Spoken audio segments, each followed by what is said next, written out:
Kasi siyempre, galing itong mga players sa finals, PBA finals. Parang, kaya sabihin mo, magkakakilala sila, pero matagal, stranger pa rin sila pagdating sa cohesiveness eh.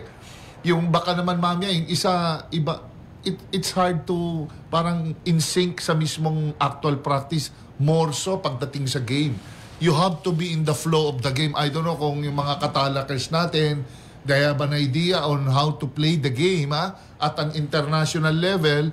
Iba pagdating ng laban. Katulad nun, kung makikita nila, yung laban talagang medyo nakakita rin ng kalaban na ng kung saan nila sila mag-e-exploit, saan nila i-maximize, kung saan sila makakapuntos. Talagang ini-involve nila parati si Junmar sa pick and roll.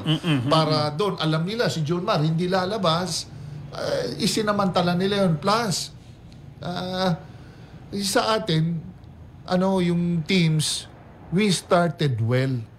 Siguro, nagbumblangko pero nakapick up tayo kagad. Nakakashoot tayo. It's just that it's a battle of shootouts. Shoot sila dito, shoot tayo, shoot sila dito, shoot tayo. But in the long run, kinapos tayo.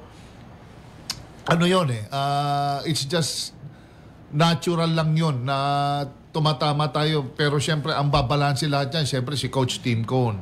In regards to sa Jamie Malonzo, bakit umupo? At saka si Japet Aguilar, it's a coach's prerogative. Alam naman natin, technically, kung titignan natin, si Japet, si Jamie Malonzo, pare mga role players to. Oo. So yung mga ginamit na ahead of them, medyo puro makita mo clear cut ang mga trabaho nun para kay Coach Tim at para sa team ng Gilas.